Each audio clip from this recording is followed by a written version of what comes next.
उत्तराखंड के जंगल इस समय धू धू करके जल रहे हैं। वन विभाग और आपदा प्रबंधन जंगलों की आग बुझाने में लगा हुआ है। पुलिस महानिदेशक उत्तराखंड अभिनव कुमार ने बताया है कि वनों में कोई जानबूझकर अगर आग लगाता है तो इसके लिए एक एसओपी बनाई गई है। डीजीपी ने कहा कि फॉरेस्ट एक्ट और वाइल्ड लाइफ एक्ट में केस दर्ज करेंगे। उन्होंने बताया कि पब्लिक और प्राइवेट प्रॉपर्टी एक्ट को उत्तराखंड में नुकसान पहुंचाने पर केस दर्ज होगा। जो लोग बार बार जंगलों में आग लगाते हुए पाए जाएंगे उनके खिलाफ गैंगस्टर एक्ट की कार्रवाई की जाएगी और उनकी संपत्ति भी जब्त होगी। अभिनव कुमार ने बताया कि फॉरेस्ट डिपार्टमेंट और डिस्ट्रिक्ट एडमिनिस्ट्रेटर साथ ही प्रभावी रूप से पुलिस विभाग भी जंगलों में आग लगाने पर कार्रवाई करेगा।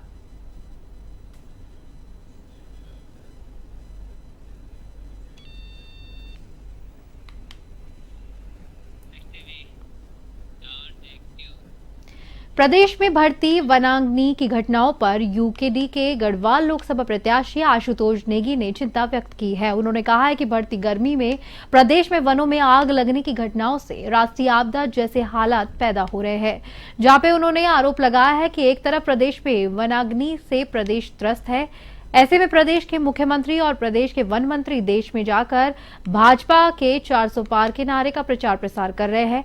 उन्होंने आरोप लगाया है कि वनाग्नि की घटनाओं पर नियंत्रण की बजाय सरकार प्रदेश को मझधार पर छोड़ रही है।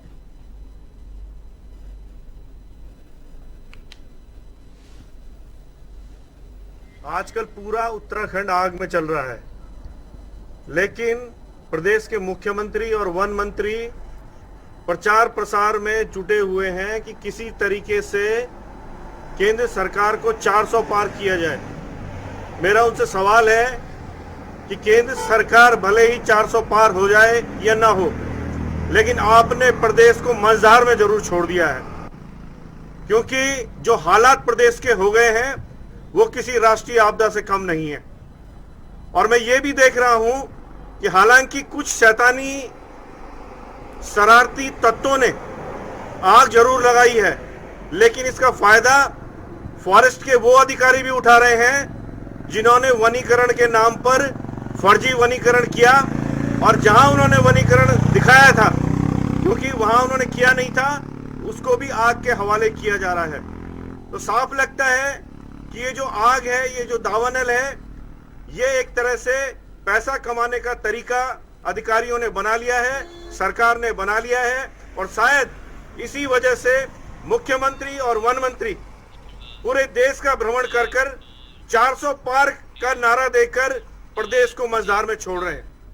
चारधाम यात्रा के लिए पुलिस प्रशासन ड्रोन और सीसीटीवी कैमरों के माध्यम से पूरी यात्रा की निगरानी करने की तैयारी में है। एडीजी कानून व्यवस्था एपी अंशुमान ने कहा है कि चारधाम यात्रा के दौरान ड्रोन के जरिए जिला नियंत्रण कक्ष में फीड ली जाएगी और वही फीड तत्काल हेडक्वार्टर में भेजी जाएगी। उन्होंने कहा कि चारधाम यात्रा में यातायात प्रबंधन के लिए डीआईजी कानून व्यवस्था रेणुका देवी को नोडल अधिकारी नियुक्त किया गया है।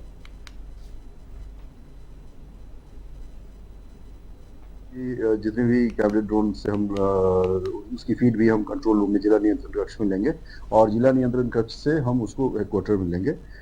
जैसा कि आप अवगत होंगे, हमने एक डीआईजी रैंक के अधिकारी को पूरे यातायात के लिए एक नोडल अधिकारी भी बनाया है, और जो यातायात प्रबंधन को देखेंगी DIG LO Shrimati Renuka Devi.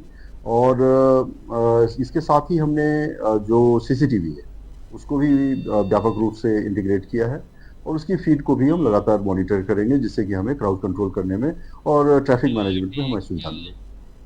Property dealer और भूमाफियाओं द्वारा नाले को बंद करने के विरोध में महिला कांग्रेस के डीएम को ज्ञापन सौंपा गया। इस दौरान महिला कांग्रेस ने प्रॉपर्टी डीलर और भूमाफियाओं पर आरोप लगाते हुए डीएम से कार्रवाई करने की मांग की है। कांग्रेस महानगर की महिला अध्यक्ष उर्मिला थापा ने बताया है कि वार्ड नंबर 4 में प्रॉपर्टी डीलर और भूमाफिया पुरानी दीवार को तोड़कर नाले को बंद कर नई दीवार बनाने का प्रयास कर रहे हैं।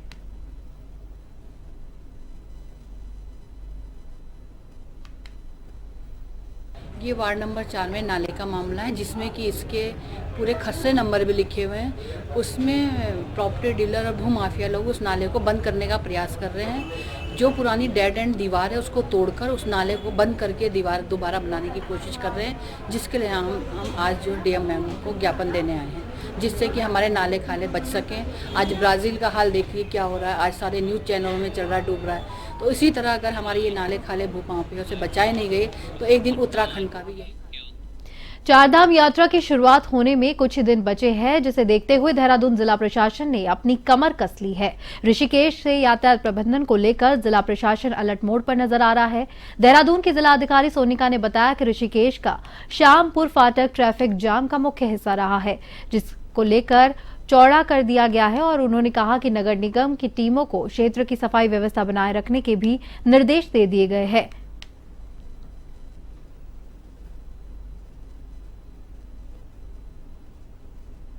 हमारे यहाँ पे मोस्टली जो ट्रांजिट ज्यादातर जो यात्री आते हैं वो वहीं से होके आगे चारधाम के लिए जाते हैं, और जो मेन हमारा बॉटलनेक हमेशा से रहता है वो श्यामपुर फाटक रहा करता था। इस बार उसको चौड़ा कर दिया गया है, तो कोशिश यही रहेगी कि जाम और जो लंबा जाम लगता है उसका ट्रैफिक इशू ना आए। और इसके अलावा हम लोगों ने अपनी जो नगर निगम की टीम है उनको कह रखा है कि एक तो सफाई व्यवस्था पूरी करके रखें और साथ ही साथ कोशिश करें कि मिनिमम नो प्लास्टिक जोन के रूप में हमारा जो एरिया है वो निकल के आए। और ये इंस्ट्रक्शंस नगर निगम को भी हैं और हमारे एसडीएम्स को भी है। इसके अलावा परिवहन से रिलेटेड, वाटर सप्लाई से रिलेटेड, हेल्थ से रिलेटेड सारे इंस्ट्रक्शंस हमारे सभी को जा चुके हैं और हम अच्छे से यात्रा कराने के लिए तैयार हैं। उत्तराखंड में गर्मी का प्रकोप लगातार बढ़ता जा रहा है। बढ़ते तापमान को देखते हुए राज्य स्वास्थ्य विभाग ने प्रदेश में हीट वेव का अलर्ट भी जारी किया है। स्वास्थ्य सचिव डॉक्टर आर राजेश कुमार ने हीट वेव को लेकर एडवाइजरी जारी की। उन्होंने गर्मी के संबंधित बीमारियों से बढ़ते खतरे से निपटने के और बचाव के लिए सभी जिला अधिकारियों और मुख्य चिकित्सा अधिकारियों को दिशा निर्देश जारी किए हैं। चिकित्सा इकाइयों पर आवश्यक दवाइयों, IV fluid, ice pack, ORS और सभी आवश्यक उपकरणों की उपलब्धता सुनिश्चित करने को कहा गया है। चारधाम यात्रा में इस बार श्रद्धालु पिछले साल के मुकाबले ज्यादा आने का अनुमान है। यूकाडा के मुख्य कार्यकारी अधिकारी C रविशंकर ने बताया है कि चारधाम यात्रा में केदारनाथ हेली सेवा की मई, जून, सितंबर और अक्टूबर तक की बुकिंग फुल हो चुकी है। उन्होंने बताया कि जून से लेकर सितंबर तक यानी कि मानसून के समय के टिकट्स अभी नहीं खोले गए हैं। C रविशंकर ने बताया कि हेली सेवाओं की अक्टूबर माह तक की बुकिंग फुल हो चुकी है।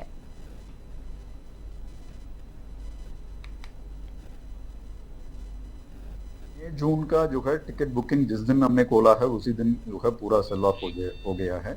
और सितंबर अक्टूबर का भी हमने बुकिंग खोल दिया था, उसमें भी अधिकांश टिकट्स अभी बिक गया है। केवल जो मानसून पीरियड है, जो उस पीरियड का जो है जून 20 तारीख से लेकर के सितंबर 15 तारीख तक का पीरियड है, उसके लिए अभी हम लोगों ने टिकट्स खोला नहीं है। जैसे मैंने कहा था कि केवल 2 ऑपरेटर्स उस बीच में काम करेंगे। अभी कौन कौन सा ऑपरेटर काम करेंगे इस प्रकार का जो है एक विचार चल रहा है। उसका जैसे फाइनल हो जाएगा उसके बाद उसका भी बुकिंग जल्दी जो है खुल जाएगा। तो अदरवाइज जो है मैक्सिमम अक्टूबर तक का बुकिंग्स लगभग।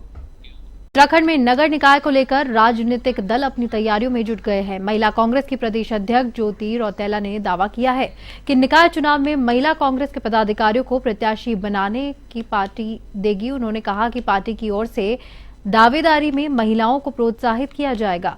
अगर संगठन में लंबे समय से काम करने वाली महिला प्रत्याशी के तौर पर आवेदन करती है तो उनको पार्टी प्राथमिकता देगी।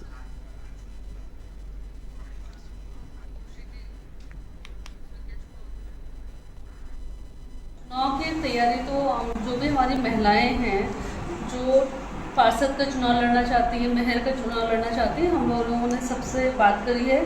अभी हमारी लिस्ट बन रही है कि जो महिलाएं प्रबल दावेदार हैं उन लोगों की लिस्टिंग की जा रही है, उन लोगों से बात की जा रही है और उसके बाद हम लोग उनकी लिस्ट को हमारे प्रदेश अध्यक्ष करण बैरा जी को, हमारे जो नेता प्रतिपक्ष हैं यशपाल आर्य जी को और दिल्ली में जो हमारे प्रभारी हैं उनको देंगे। और जो मेरी टीम की महिला कांग्रेस में विशेष तौर पर जो लोग काम कर रहे हैं उनके साथ मेरा कर्तव्य है ये कि मैं उनके लिए बढ़ चढ़ कर टिकट मांगूं और उन लोगों को हम लोग पार्षद के रूप में, मेयर के रूप में इस प्रदेश में देखें। उसके लिए हम लोग दिन रात मेहनत कर रहे हैं, काम कर रहे हैं। कांग्रेस ने नगर निगम चुनाव लड़ने के इच्छुक कार्यकर्ताओं से आवेदन लेने शुरू कर दिए हैं। महानगर अध्यक्ष जसविंदर सिंह गोगी ने बताया कि लगभग 250 आवेदन आ चुके हैं। दरअसल प्रदेश में निकाय चुनाव की तैयारियां तेजी से चल रही है।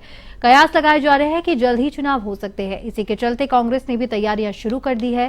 कांग्रेस भवन में पार्षद आवेदन के लिए लोगों का तांता लगा हुआ है। निवर्तमान पार्षद, पूर्व पार्षद और अन्य कार्यकर्ताओं में चुनाव लड़ने के प्रति उत्साह देखा जा रहा है।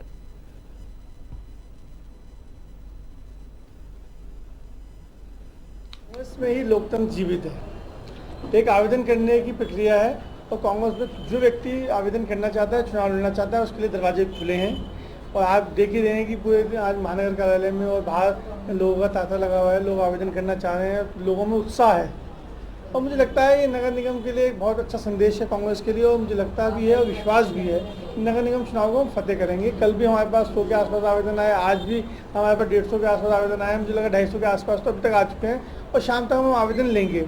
इसके बाद कुछ दिनों में हम इनकी स्क्रूटनी करेंगे और किसी फॉर्म को हम रिजेक्ट नहीं करेंगे। अगर किसी फॉर्म में कोई कमी पाई जाएगी तो वो कमी की पूर्ति की जाएगी, उससे वो डॉक्यूमेंट मांगा जाएगा और फिर कुछ दिन बाद हम लोग दोबारा से इसमें रेक्टिफाई करेंगे और 2-4 दिन के लिए। प्रदेश कांग्रेस महिला के प्रतिनिधि मंडल ने कर्नाटक के मंत्री के शोषण मामले में जिलाधिकारी सोनिका मीना से मुलाकात की। प्रदेश उपाध्यक्ष आशा मनोरमा डोबारियाल शर्मा के नेतृत्व में महिला कार्यकर्ताओं और पदाधिकारियों ने इस मामले में जिलाधिकारी को ज्ञापन भी सौंपा। शर्मा ने कहा कि कर्नाटक के मंत्री प्रज्वलन ने महिलाओं का शोषण किया है, जहां पर देश की महिलाओं का अपमान किया गया। प्रतिनिधिमंडल ने जिलाधिकारी के माध्यम से प्रधानमंत्री नरेंद्र मोदी को ज्ञापन भेजा है। शर्मा ने कहा है कि जब से बीजेपी की सरकार उत्तराखंड में आई है, तब से बेटियों के साथ घिनौने अपराध लगातार बढ़ते जा रहे हैं। उन्होंने ये भी कहा कि अगर हमारी मांगों पर सरकार ध्यान नहीं देती तो हम पूरे देश में महिलाओं के साथ बड़ा आंदोलन करेंगे। इसके अलावा उत्तराखंड की महिलाएं राजभवन और मुख्यमंत्री आवास पर कूच भी कर सकती है।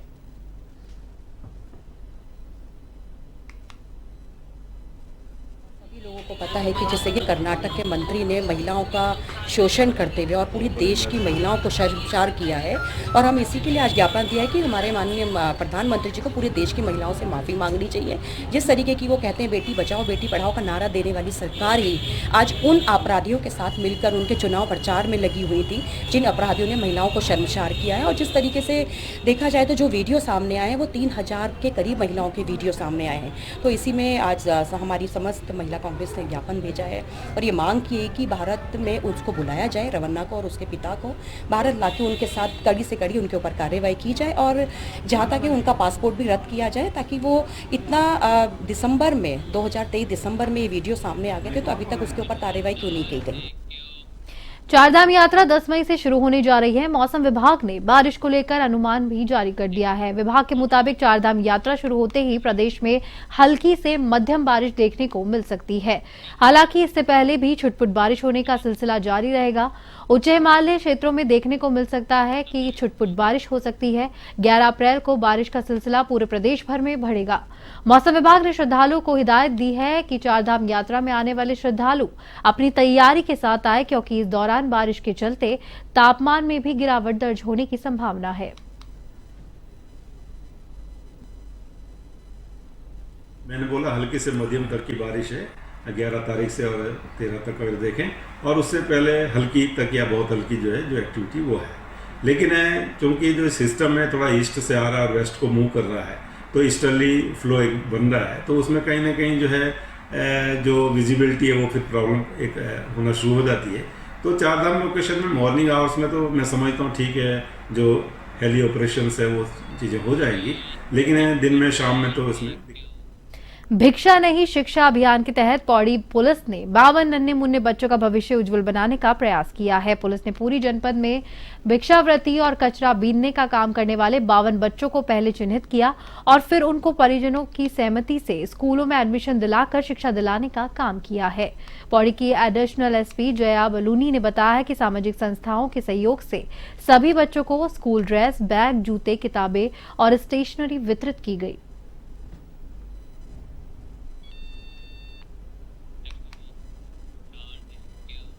सरकारी कार्यों में कार्यरत राजकीय ठेकेदारों ने विभागों पर रॉयल्टी के नाम पर ठेकेदारों से दोगुना वसूली किए जाने का आरोप लगाया।